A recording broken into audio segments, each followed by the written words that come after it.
नमस्कार मित्रांनो, GSIT सोल्युशनमध्ये आपले सर्वांचे स्वागत आहे. मित्रांनो, सर्व जिल्हा सहकारी बँकांसाठी अतिशय उपयुक्त अशी प्रश्नमालिका आपण पाहत आहोत.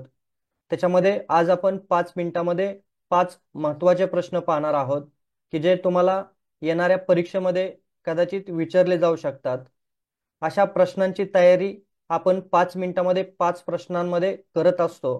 तर मित्रांनो, माझी एक तुम्हाला मनापासून विनंती राहील, तुम्ही अजूनपर्यंत जर आपल्या चॅनलला सबस्क्राईब केलं नसेल तर प्लीज आपल्या चॅनलला सबस्क्राईब करा, लाईक करा आणि सगळ्यात महत्त्वाचं म्हणजे बेल आयकॉन बटन क्लिक करा, म्हणजे असेच माहितीपूर्ण नवनवीन व्हिडिओ सर्वात अगोदर तुमच्यापर्यंत येऊन जातील. चला तर क्षणाचाही विलंब न लावता आज आपण आपल्या लेक्चरला सुरुवात करूया. बघा, पहिला प्रश्न तुमच्या समोर आहे. राज्य पुनर्रचना आयोग 1953 चे अध्यक्ष कोण होते? त्याच्यामध्ये तुम्हाला ऑप्शन देण्यात आलेले आहेत आणि पटपट तुम्ही काय करायचं आहे, तुमचं जे मनामधील उत्तर आहे ते उत्तर कमेंट बॉक्समध्ये कमेंट करायचं आहे. मित्रांनो, याच्यावरून तुमची किती तयारी झालेली आहे हे तुम्हालाच समजणार आहे. आणि बघा, या प्रश्नाचं उत्तर आहे ऑप्शन क्रमांक 2, फाजल अली. चला, दुसरा प्रश्न तुमच्या समोर आहे. मूलभूत अधिकारांचा समावेश घटनेच्या कोणत्या भागात प्रकरण केला आहे? भाग म्हणजे प्रकरण आहे. तर मूलभूत अधिकारांचा समावेश घटनेच्या कोणत्या भागात केला आहे? तिथं तुम्हाला ऑप्शन देण्यात आलेले आहेत 2, 4, 5 आणि 3. याचं करेक्ट आन्सर आहे मित्रांनो 3 नंबर. बघा, मूलभूत अधिकारांचा समावेश घटनेच्या प्रकरण 3 मध्ये करण्यात आलेला आहे.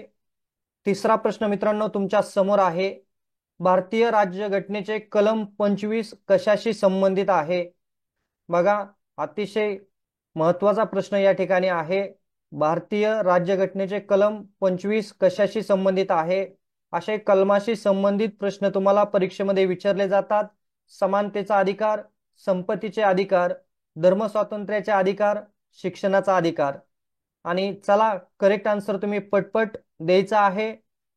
बघा, ऑप्शन क्रमांक 3, स्वातंत्र्याचे अधिकार हा घटनेच्या कलम 25 शी संबंधित आहे. पुढचा प्रश्न, चौथा प्रश्न तुमच्या समोर आहे. खालीलपैकी कोणत्या समितीच्या शिफारशीवरून भारतीय राज्यघटनेचे मूलभूत कर्तव्यांचा समावेश करण्यात आलेला आहे? बघा, ठक्कर समिती, सुवर्णसिंह समिती, अय्यंगार समिती, बलवंतराय मेहता समिती.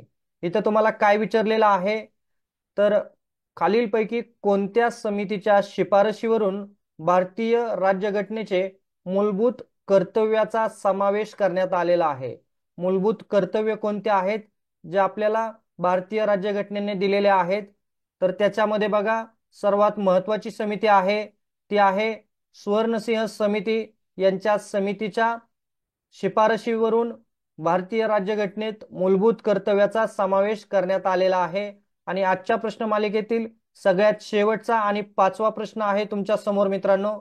भारतीय राज्यघटनेचे कोणते कलम राष्ट्रपतीचे अध्यक्षदेशाशी संबंधित आहे? तर कलम आहे 122, 125, 124 आणि 123. मित्रांनो, चला पटपट उत्तर द्यायचं आहे आणि याचं करेक्ट आन्सर असणार आहे मित्रांनो कलम 123 हे राष्ट्रपतीचे अध्यक्षदेशाशी संबंधित आहे.